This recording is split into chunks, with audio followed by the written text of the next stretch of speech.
So hi. So what we have discussed that day, we have discussed the type of testing. Okay. So this is the one which we have discussed that day. Okay, we have discussed the different type of testing and its hierarchy. One second, okay, just a minute. Yeah. So that day we have discussed this hierarchy that day under type of testing. The broad categories are manual automation.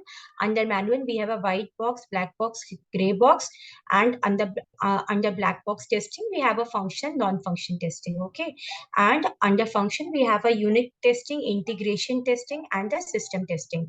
And under non-function, we have a performance, usability, and compatibility testing. Okay, so likewise, under integration, we have the incremental, non-incremental, and under incremental, we have the top-down, bottom-up. And under the performance, we have the load testing, stress testing, scalability testing, stability testing. Okay, fine.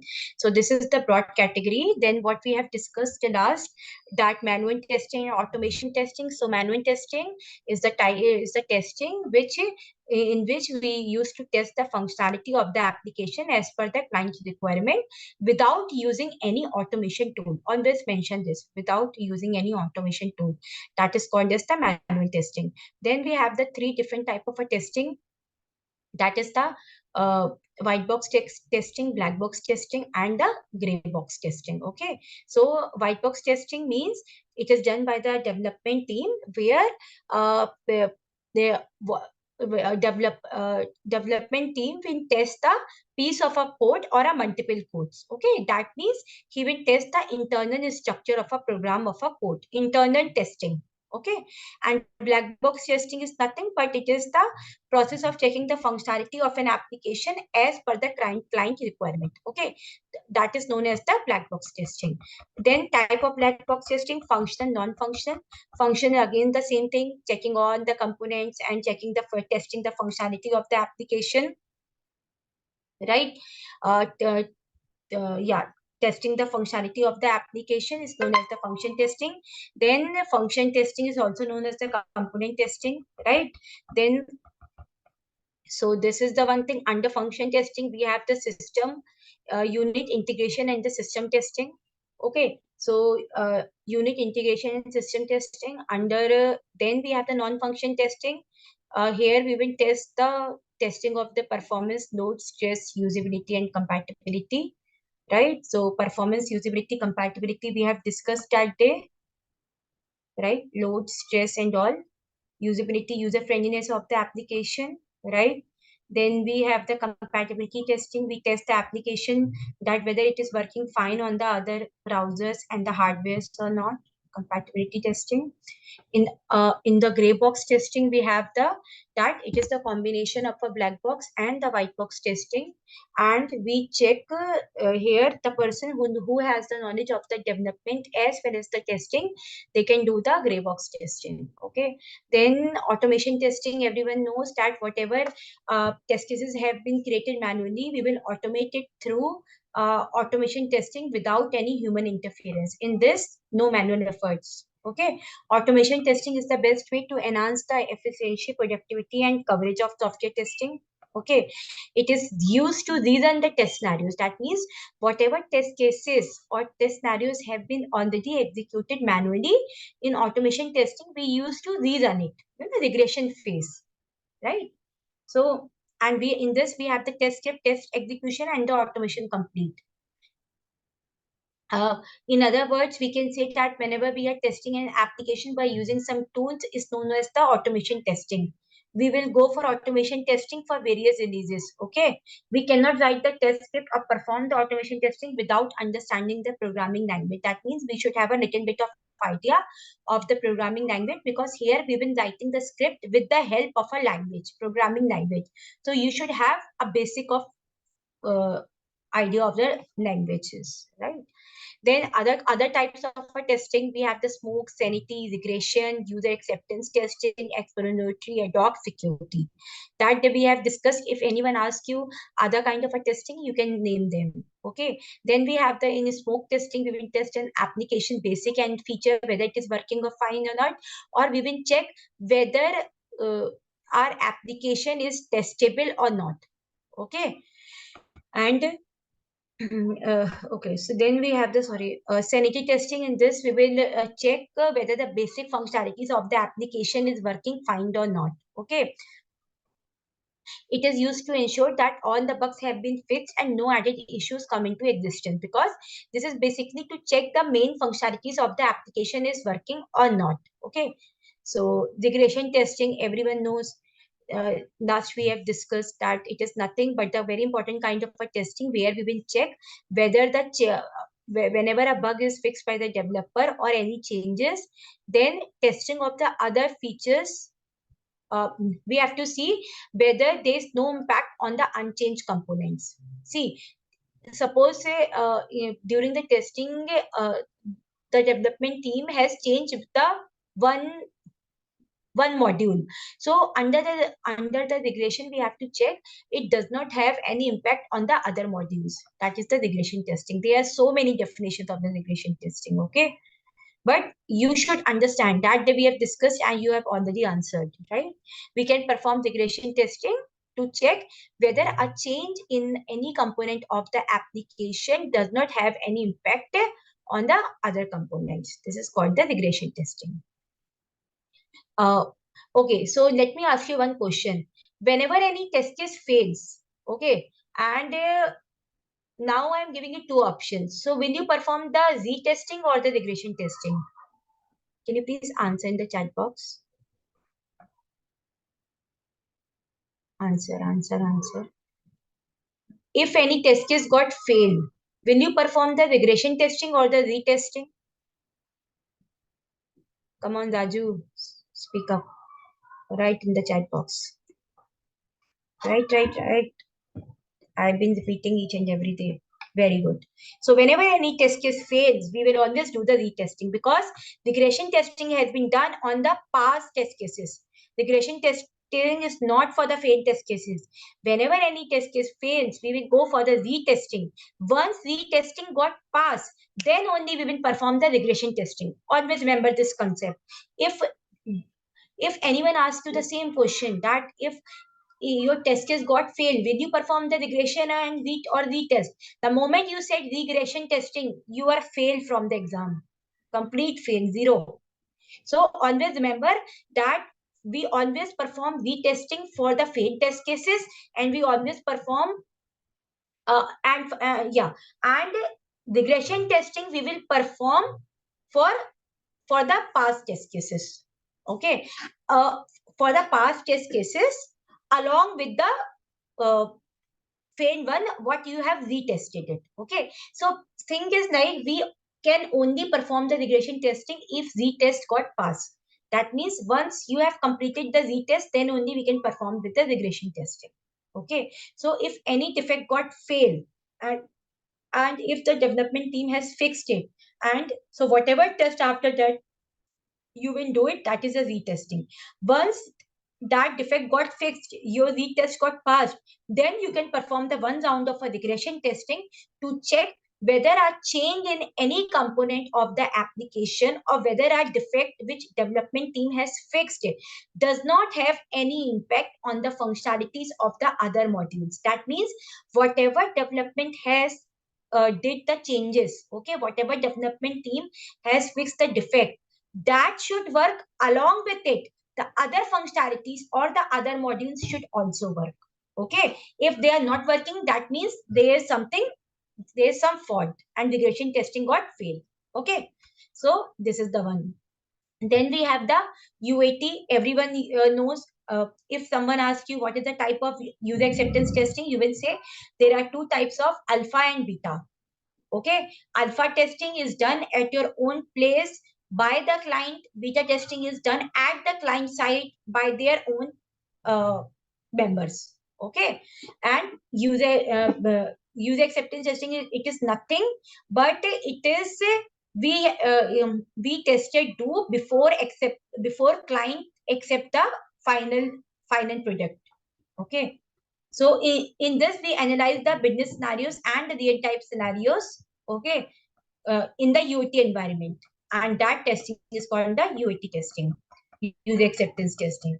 Then we have the exploratory testing. Okay, I told you that day, whenever the documents are missing, whenever the requirements are missing, what you will do, by using your experience, you will create the document. Okay, you will create some requirement or some document. Then on the basis of that, you understand the flow of the application and then test the application. This is exploratory. In this, you will create the document by your own because the documents are missing. But in ad hoc, you don't need any documentation, neither from the client side nor from the manager side, nor you will create. Without the use of any documents, without the use of any test case, you will simply test the application. Okay, you will simply test the application randomly.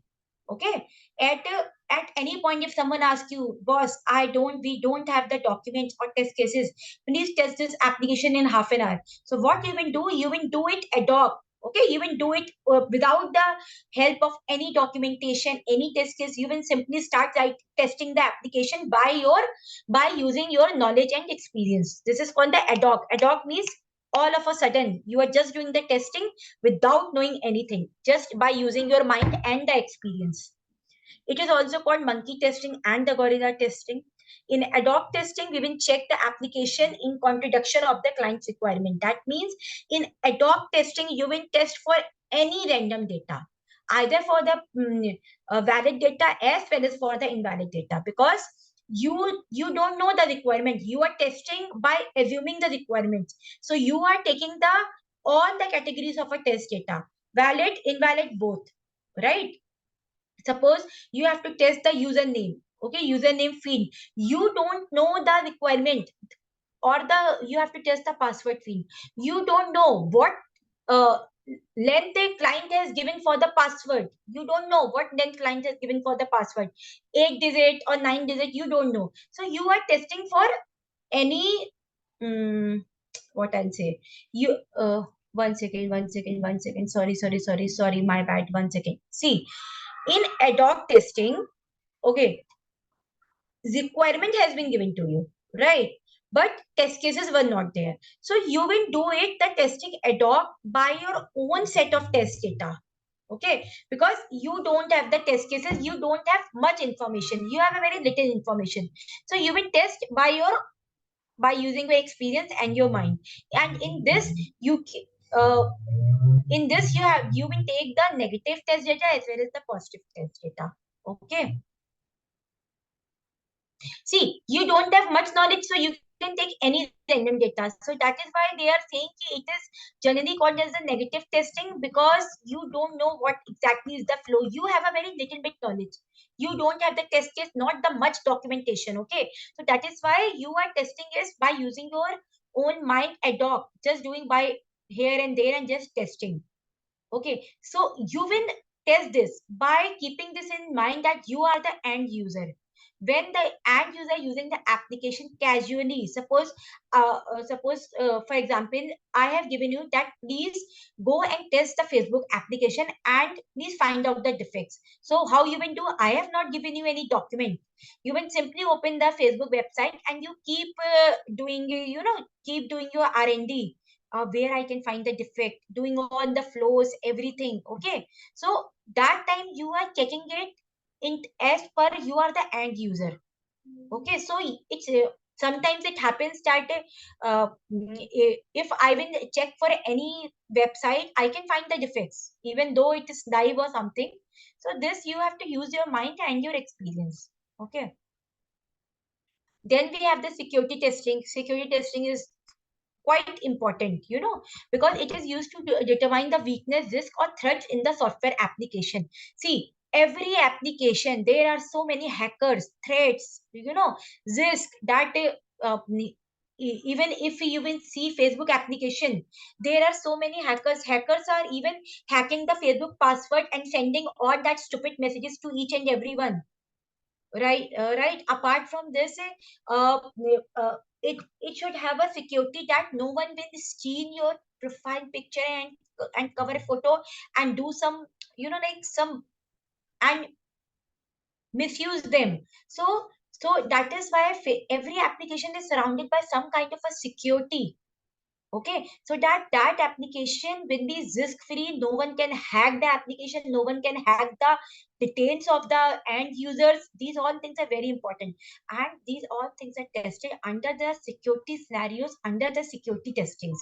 The execution of security testing will help us to avoid the nasty attack from outsiders and ensure our software application security. That means security testing, whenever we will execute the test cases for the security testing, it will help us to avoid the nasty attack from outsiders. That means it will help us that no hackers can attack our site, no hackers can steal the client information. See, very simple. Suppose you have the Facebook thing. Okay, you are the you have the Facebook profile. And what if someone hack your Facebook password and go and steal all your pictures and your information and misuse them? Okay, then you will claim to Facebook owner that, see, your application is not secured. Uh, Hackers have steal my data and they are misusing. Okay, so that is why we used to perform the security testing, so that our application will be secure from the attackers, from the outsiders attackers. Okay, in other words, we can say that security testing is mainly used to define that the data will be safe and endure the software working process. That it is used to secure the data, test data, and it is used to secure from the outsider attackers. Okay, so all this comes under the security testing. Okay, so these things, see, the moment you will understand the concepts, you can explain in your own language as well. That basically we do the security testing to, so that our application will be risk free and the threat free, and it is basically to avoid the um, avoid any attack from the outsiders, or our data will be safe through the security testing. So you can understand the concept and you can explain in your own language. Okay, then we have the globalization testing. One second. Another type of software testing is globalization testing. Okay, this is very simple. From the name itself, it is globally. Okay, it is used to check the developed software for multiple language or not. Suppose, for example, China people are using Facebook application in Chinese language. Okay, right?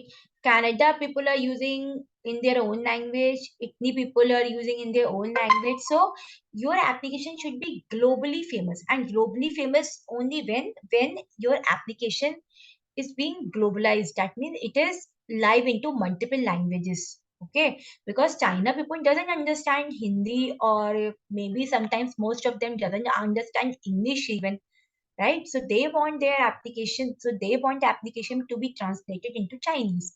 So that is why in this we have to test whether the whatever application has been developed, are they working on the multiple language or not, right? So right, here the words globalization means enlightening the application or software for various languages. Okay, so this is the globe. See, generally, no one will ask you, but you should know at least one line definition. That basically in this we will check whether the developed software are working for the multiple languages or not. Okay, so most commonly type of a testing are this: black box testing, white box, function, non-function, regression, ad hoc. Anyone can ask you, what is black box? What is white box? What is function? What is non-function? What is regression, what is ad hoc? Okay, simply explain it. Okay, so this is the one thing. This document I will upload it today for the type of testing. Okay, this I will upload it today, right? So you can go through it because we have already completed the type of testing, right? There are other more number of test types of, but that's not required. Understand till what you know, right? Don't get confused with 50, because I know in the IT industry only these kind of a testing will be used. other are just for the knowledge. Okay, that it's not required, otherwise you will get confused. Okay, so now today, the second half of the session, we will take it again for the defect thing. Okay, because I'm not sure how much you have understand the defect which I have discussed earlier. So I just wanted to take into deep this thing so that it will get revised for you. And if you have any doubts or things, so you can ask me, right? So, defect in software testing. The bug announced by the programmer and inside the code is called a defect. Very simple. A defect, a fault in a program. Okay, that is called a defect. In other words, we can say that when the application is not working as per the requirement, that is also called as a defect. Okay, or whenever any deviation from the actual and expected result of the application, that is also the defect. There are so many definitions. The defect is the difference between the actual outcomes and the expected outcomes. Whenever the deviation between the actual and the expected, that is called the defect. Okay, whenever application is not working as per the requirement, this is the defect. Okay, the test engineer can identify the defect and it was fixed by the developer in the development phase of the software development life cycle. That means the test engineer will identify the defect. They will identify the defect in the software testing life cycle and it was fixed by the developer in the software development life cycle. Okay, then we have a when a test engineer tests a piece of a code, she comes across differences in expected and the actual output, that is known as a defect. That means whenever you will test any piece of a code and if your actual and expected deviates, remember the word deviates. Deviate means whenever your actual output is not in sync, okay, it's not equal to the expected. When your actual is not in sync or not equal to the expected, that is called as a then that that is called as a defect. Okay, so I hope there are multiple definitions of a defect. You can say anything whenever you're, yeah, you can remember whatever highlighted in the yellow. Okay, this document is already being uploaded, so you can revise. Then, very important thing, under the defects, we have the defect life cycle. Every defect has to go through the defect life cycle. It is a process in which bug goes through different stages in the entire life, in its entire life. Consider the bug as a lively object that has different states throughout its life, right from the state it's opened by the tester to the state of getting closed after getting fixed. That means till open to closed, every bug has to go through the different stages of the life cycle. Okay, that is called the defect life cycle as well as the bug life cycle. Whenever tester will raise any bug, that bug has to go through the defect life cycle or the bug life cycle. Okay, remember this. This is the flowchart diagram for the defect life cycle. If anyone will ask you, please, if that person is sitting in front of you, please draw this diagram. Okay, this will help the manager or the interviewer to judge you because this way you can explain also. Okay, draw this flowchart. Very simple. I think you guys are engineers, so you have already worked on the flowchart thing. It is nothing but the flow chart and that is called the defect life cycle. Okay, and the bug life cycle, right? So oh god. So in the this thing we have the first stage is new. Okay, new first stage in the defect life cycle. Then we have the sign, then we have the open, then we have the fixed, then we have the retest, then closed. Very simple.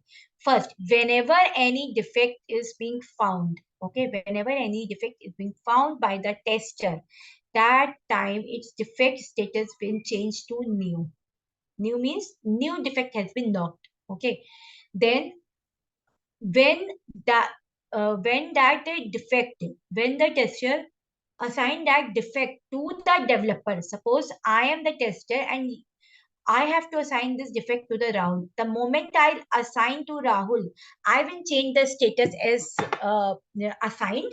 Okay, the state of the defect life cycle as assigned, and under in the assigned to, I will give the Rahul name because Rahul is a developer and I have assigned it to him. Okay, then the moment Rahul start working on that defect, He has to fix the defect. He's a developer.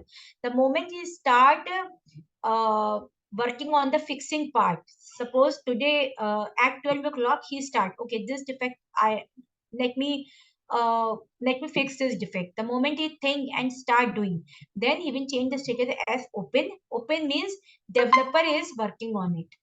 Open itself means that this defect has already been assigned to the developer and developer is has started working on it. That is why it is open. So whenever you filter the defect status, and if you will see open or 5 defects open, you don't have to assign, because open itself means that development team has started work on it. Okay, if your defects, suppose 5 defects are in the state of assigned, you don't have to do anything. It is already being assigned, they will pick it up. Okay, now if out of 15, other 5 are in a state of new, that means it is the new and it is not being assigned. Okay, then it's your responsibility to assign that defects and change the status as assigned. Okay, so new assigned open, that is clear to you, right? Then if developer has, the moment development team has fixed the defect, okay, he said, okay, I have fixed it, yeah, it is working fine, then he will change the status as fixed. Okay, the moment he will change the status as fixed, okay, so that time he will assign it to the tester to retest. Okay, okay, the moment testing team will start working on that defect to for retesting, they will change the status as retest. The moment they will change the status as retest, that means testing team is already in progress with the retesting of that defect.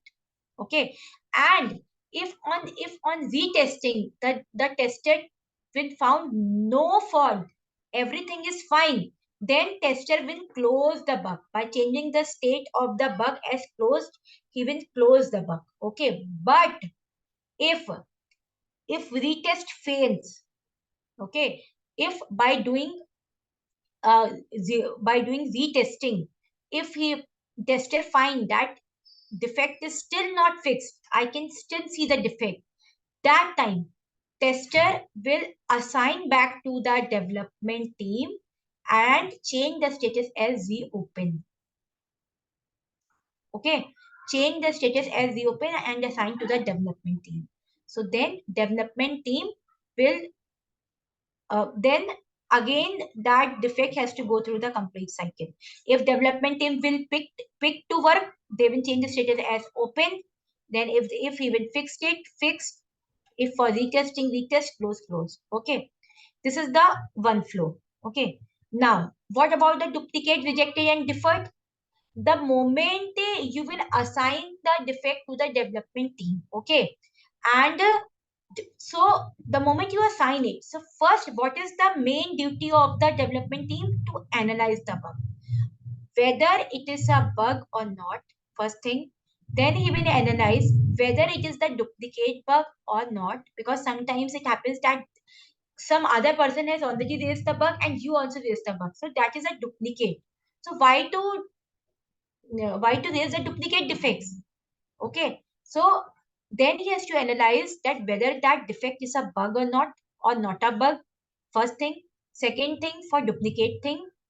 Third thing, he can find it that I have so much of work and sprint is about to end, so what I can do, one thing, I can mark the status as deferred for this bug.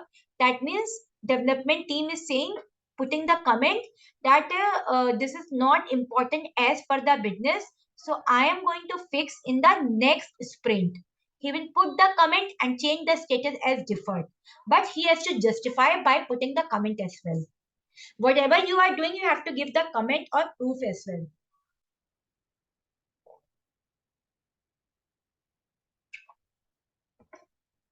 Right, so you have to give the proof as well. So if you are marking it as deferred, you have to give the comment. Why are you marking it as a deferred? Okay. Now, if development team will find that this is not a bug, he is wrong. This tester is wrong. He doesn't have the understanding of the application and he has raised the wrong defect. This is not a defect. then at that time, development team, what he will do? He will reject the bug by changing the status from assigned to rejected. He will change the defect status as rejected. Okay, and he will change the status as rejected by putting the comments. That's why he has rejected. He has to provide the supporting documents as well. If he thinks that this is not a defect, first of all, he the developer will provide the comment, and if needed, he will provide the supporting documents as well. Okay, so it is better to be transparent and provide all the justification and documentation, so that later on no one will question your work. Okay, so this is the thing. So that means after assigning to the development team will analyze the defect, that whether this defect is a genuine or not, or if not, he will reject it. Whether this defect is duplicate or not. If duplicate, he will reject it by changing the status as duplicate.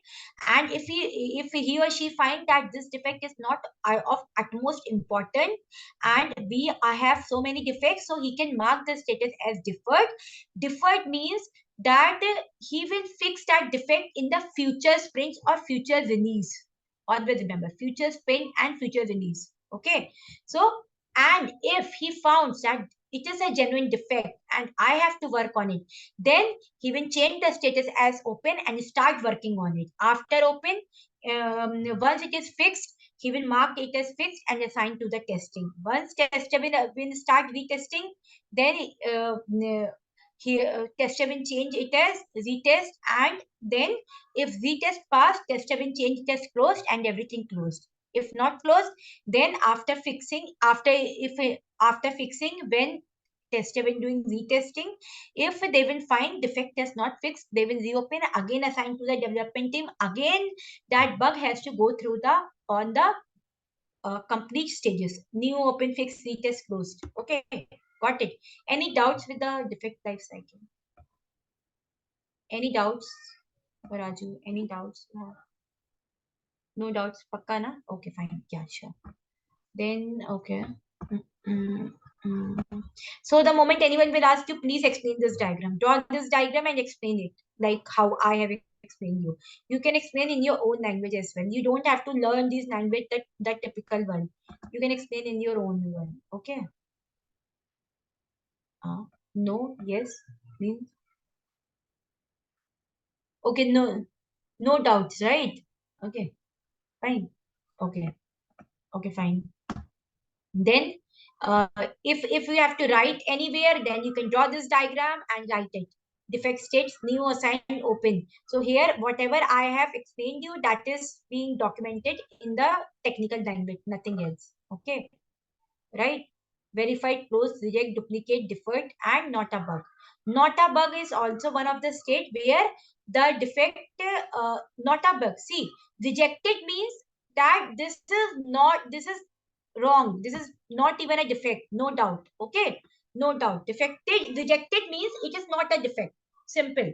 It is not a defect. Not a defect means this is a wrongly logged. I mean, this is not a defect. But not a bug means that mm, suppose for example, if you can see my Word document, can you see this style, this paragraph style?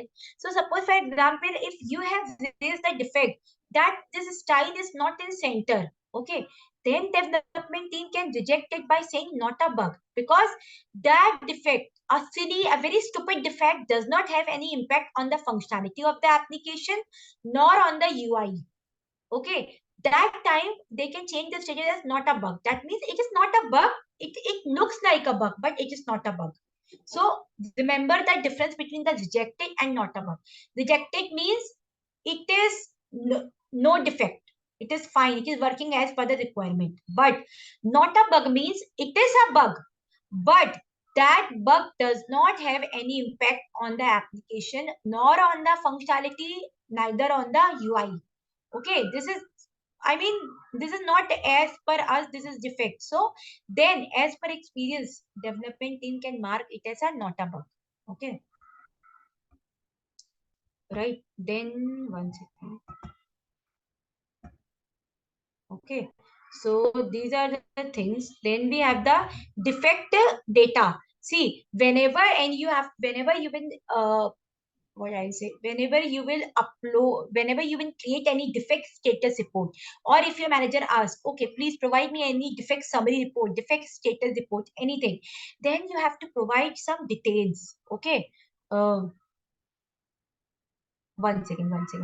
See, here defect data. There also you have to provide the data, but here defect data means the above is a defect life cycle. Now, whenever you will log any defect, okay, see this, whenever you will log any, whenever you will create any defect life cycle is once your defect has been created, then you will follow this life cycle. For example, whenever any child has taken a has like has taken a bond, okay, whenever any child got born, okay, after born his life cycle, whatever he first he's a like uh, he's a very small kid, then big kid, then schooling, then college, that is the life cycle. Here also, when defect has been created, then only we will follow this life cycle. Okay. But now the question is, when defect, while creating a defect, while logging any defect, we have to provide some data.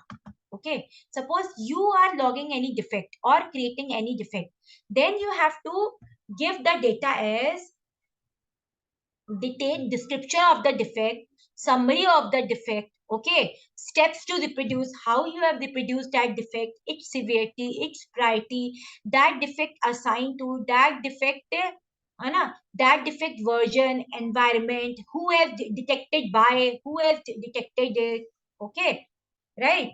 Uh, right, all these detailed description, everything, or type of testing, in which type of testing you have found this defect by doing the regression testing, retesting, function testing, ad hoc testing, what? So, so whenever you will log any defect, okay, either you will log in the QC or in the Jira or in your Excel sheet, okay, every company will provide you the format for logging the defect. Either they will say ki, yes, log in the Jira or in the QC, right, or in the Excel sheet, okay. So whatever, so that company will provide you, okay. So you have to provide all the information while logging the defect, and the moment you provide all the information and click on create or submit, automatically your defect has been logged with the unique defect ID, okay, with the unique defect ID, right? So if someone asks you, whenever you will log any defect, what details you used to give, you can say, sir, I will give the defect description, defect summary, steps to reproduce. I mean, how we, that step we can reproduce, severity, priority, detected by, assigned to, okay, type of testing, all that details. Even if you will say 5, 6 details, that's more than enough. Okay, so that is why the, yeah, type of defect, current owner, that means assigned by, okay, right, all these 5, 6 names you can easily name it while logging the defect. Okay, now the term is, what is the producible defect and non-producible defect, right? Producible defect means that it should, that it is producing every now and then. I mean, it is it is occurring in every execution. Suppose in the morning you have executed few test cases, you have encountered one defect.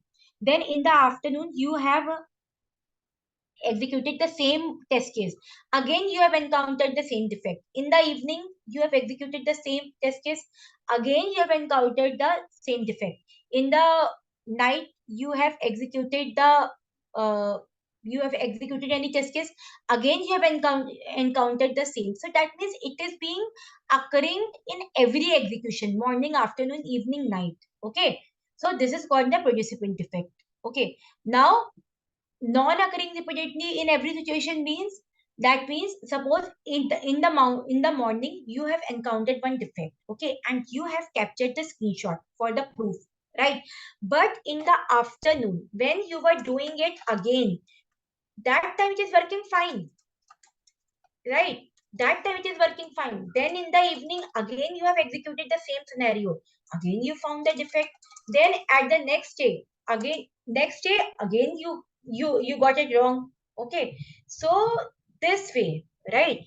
So this is the thing, right? So this way we can say again the same thing, right? So that means this defect is non-reproducible defect. That means this defect is not occurring in every execution.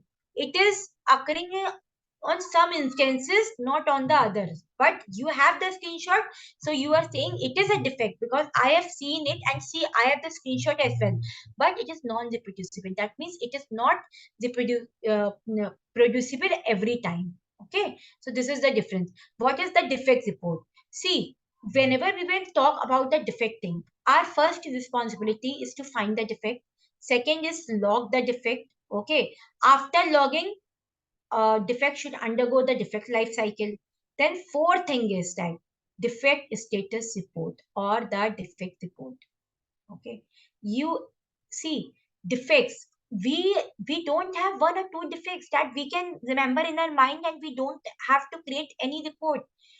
For a project we have a multiple defects, very a big count. How you will track it, how you will manage it? So you will track and manage it through a report, a defect report or the defect status report. A defect report is a document that includes reporting information. That means information regarding the defect, okay, or the it's a details.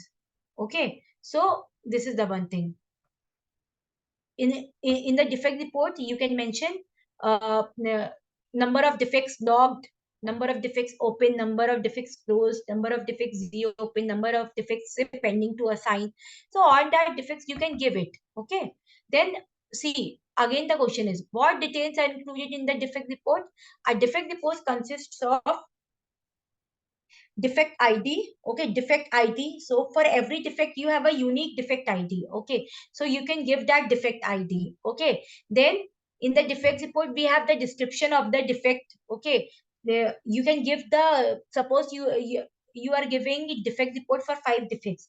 So you can provide all the 5 defects IDs, defect descriptions. Okay, test case name for which whose you have uh, find out the defect, that defect reproducible or not, status of the defect. Suppose you are giving report for the 5 defects, then you have to mention the status, defect life cycle status of the defects. That defect is in new state or open state or assigned state or the open state or the test state or fixed state or closed state. So that should be mentioned. Okay, tester name, who has it, uh, who has logged it. Okay, as a, tested by, that means tested by who has logged it. Then we have the date on which date you have logged the defects, when version, in which version. Okay, who has logged the defect and who has fixed the defect. Okay, assigned to whom. Screenshot is very important. The moment you will log the defect, you have to provide the screenshot of the defect so that no one can question you further.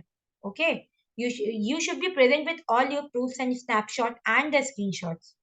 Okay, then also you can give the add fixing date. Suppose development team has fixed it, then they have to provide that, update the date as well, right? So all these things you have to give while you have to include in the report. Okay, in the report. So this is the defect status report. Anyone can ask you if they have a tracker or the tools HPAN and Jira, then they can track the defects. Then you don't have to fetch the defect. You can simply fetch it from the tool and present it. But if you have an Excel sheet, if it doesn't have that tool, then you can record this way, or in the Word office you can create the document, right? Defect document and everything, right? So this is the one thing. Now, again, the question is, when is a defect changed to a deferred?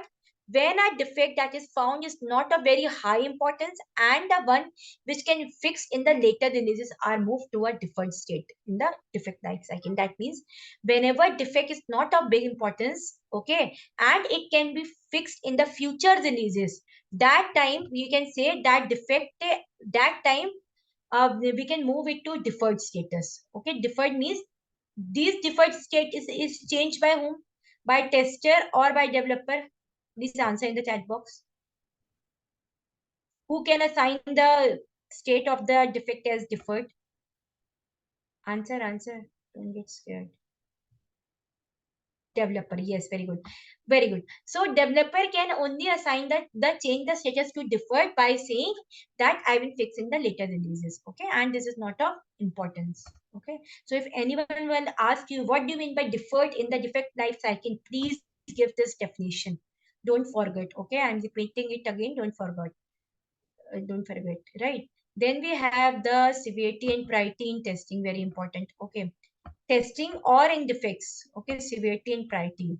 Okay, severity means the impact of the bug on the application. That means what impact a bug will make on the application is known as severity. On the application means what impact that bug has created on the application in terms of the functionality is known as severity. It can be a blocker, critical, major, and minor. There are four categories which we can assign in terms of the severity. For every defect, you have to provide the severity and priority. Please, it is mandatory because this will help developer, okay, to prioritize the bug. Suppose you are a developer and you have a 30 bugs in front of you, okay, and you have to fix all 30. How you will pick it? You will pick first five, last five, mid five. How you will pick it? Okay, so uh, so you have to give the severity and priority. As per the severity and priority, development team will always pick the high priority bugs to fix first and high severity bugs to fix first, and followed by the medium, low, and minor. Okay, so if your severity is blocker, then development team will first pick the defects whose severity is blocker, and first they will fix that. The moment all blockers defects has been fixed, then he will pick the critical one.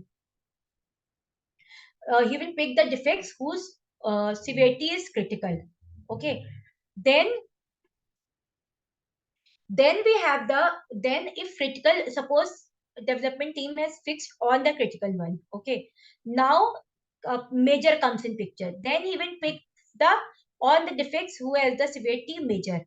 Okay, the moment major will over, he will pick all the defects that comes under severity. I mean, then he will pick for the he will pick all the defects whose severity is minor. So followed by it. Okay. So always pick the so that is the severity. If someone asks you, you can say severity is nothing but the impact of the bug on the functionality or the application. Okay, it can be a blocker, critical, major, minor. Okay. Blocker means if the severity of a bug is a blocker, which means we cannot proceed to the next module. Okay, and development team has to fix it as soon as possible because it is a blocker for you. You cannot proceed it further. For example, if you are going in a road, okay, and that road got blocked, okay, you immediately call the road maintenance team that this road is blocked and I cannot proceed further.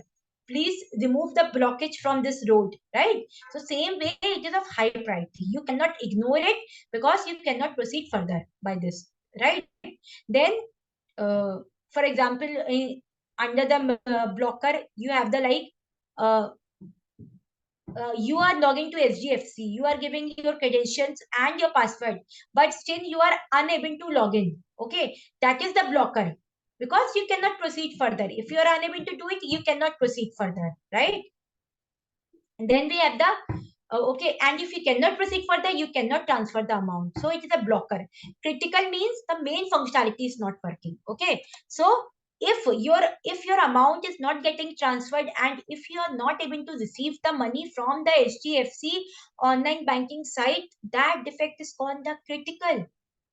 because this is the main why the hell we are using the HDFC online banking site. We are using only when for the transactions.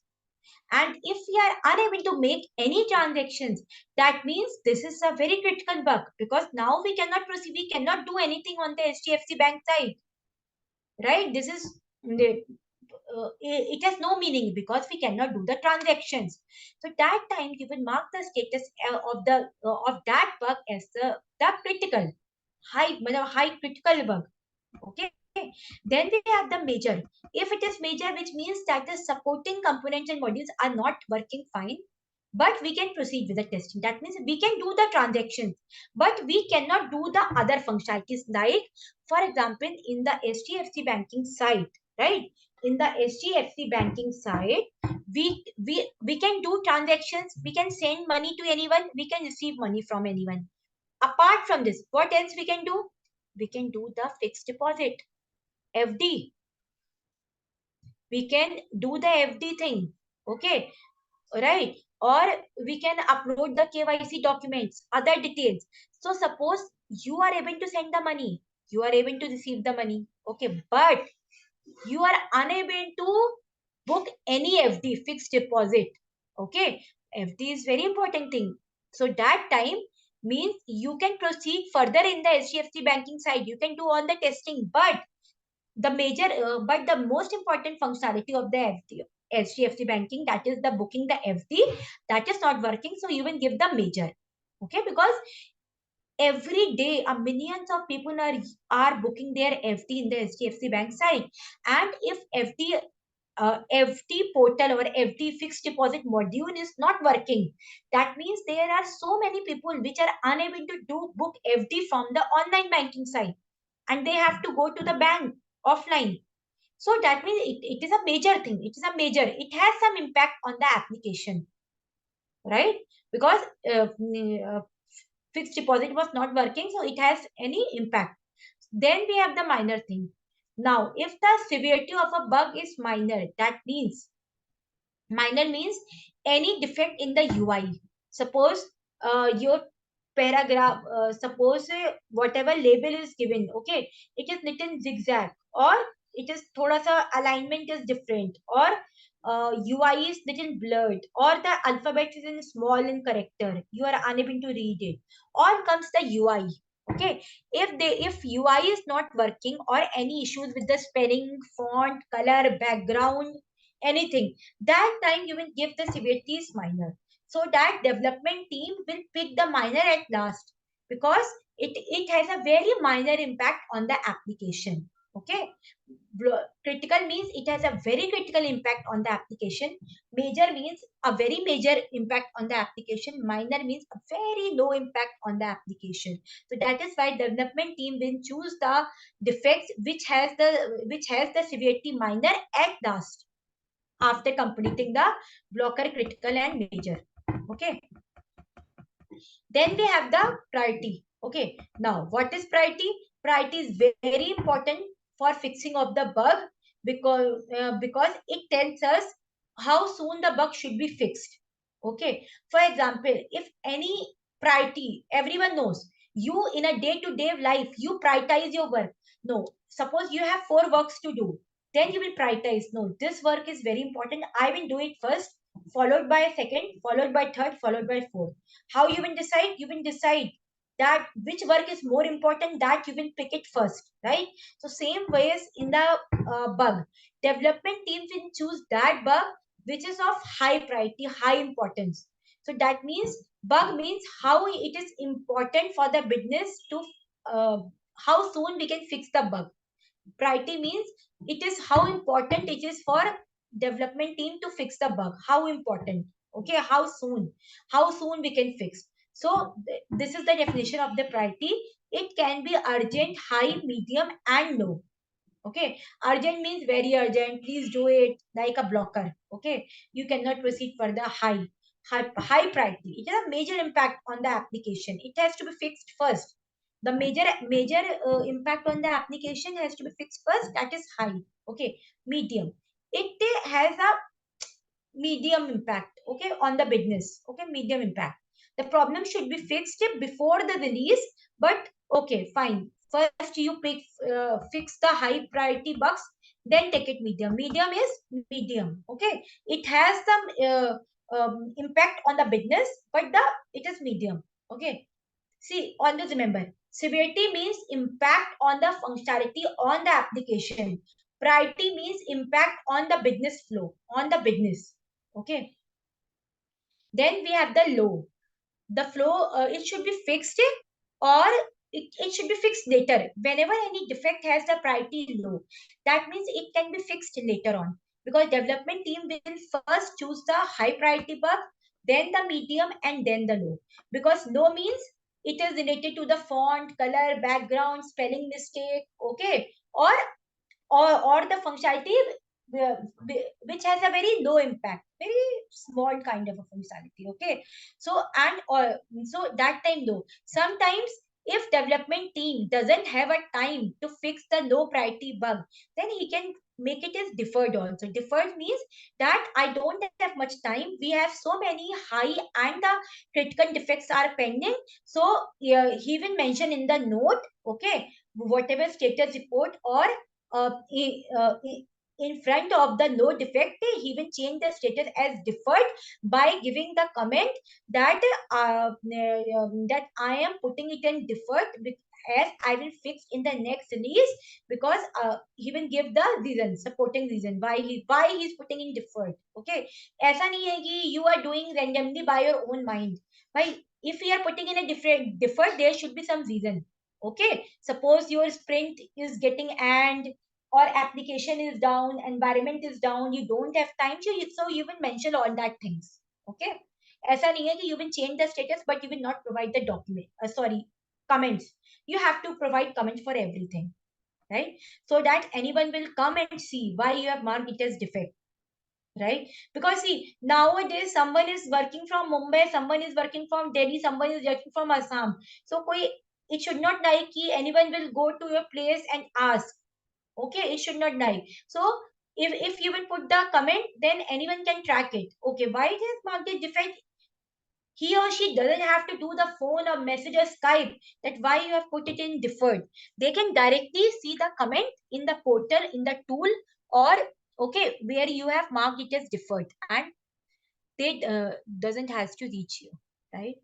So the test engineer decides the severity and priority, and see, always remember, very important question. If someone asks you, who can decide the severity and priority of the bug? So you are a tester. You have logged the bug. So it's your responsibility to decide the severity and priority of the bug. Okay. Sometimes it happens in any situation, developer can change the can change, but only the severity.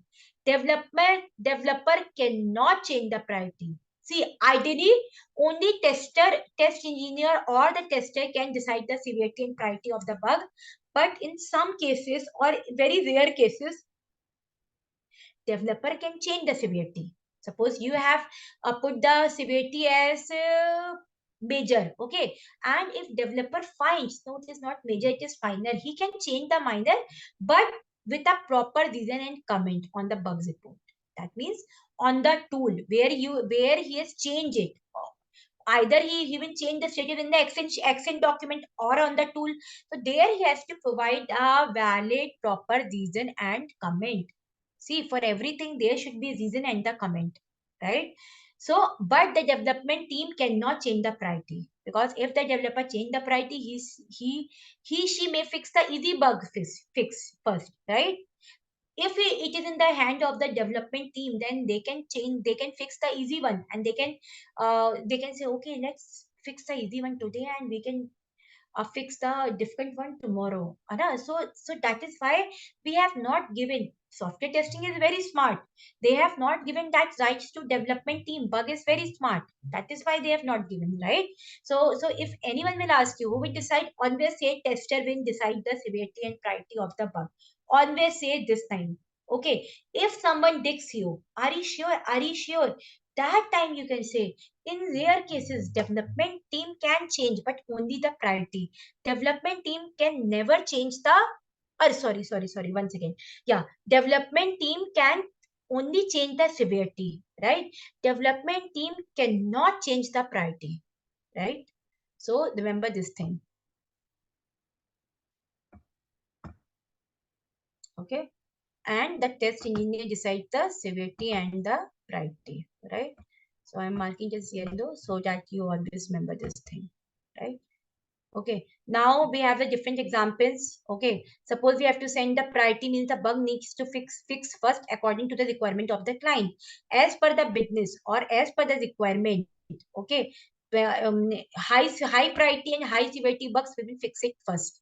Okay, when the bug is just found, it will be fixed in the next immediately. Then give the priority as urgent. Whenever a bug priority has been the urgent, okay, that means it will be fixed in the next immediate build immediately in the next sprint. That means development team will start working on the urgent as soon as possible, and whatever bin now come to you in that bin, it should be fixed. Okay, same way if the priority of the bug is high, it will be fixed in the next 3-4. See, when the priority of the bug is urgent, it will fix it immediately.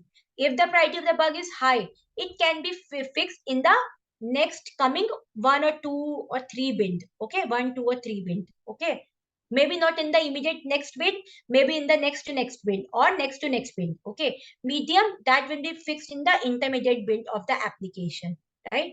Intermediate, the same thing. After the after all the high will over, then they will pick the medium one.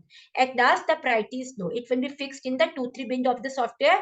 See, always remember, first development team will always work on the urgent, then high, then medium, followed by the low. Okay, so this is the one thing. This example I can take it tomorrow. If you have any question, you can ask me. We have other examples also, or the defect trial meeting, that I will take it tomorrow. Any questions, you can ask me, or we can end up the session.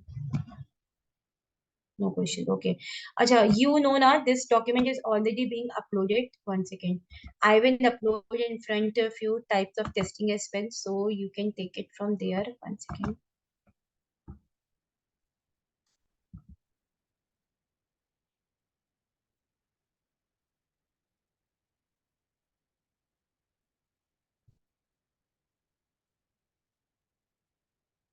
Mm-mm, 1 second. This is the board.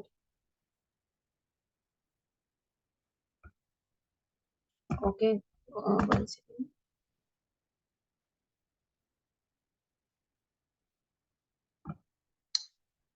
Right. So here you have the this defect life cycle. Okay. And 1 second. Right. You have the testing models, defect life cycle. 1 second. Let me attach the 1 second. Yeah. So I'm attaching the type of testing as well. So you can take it from here.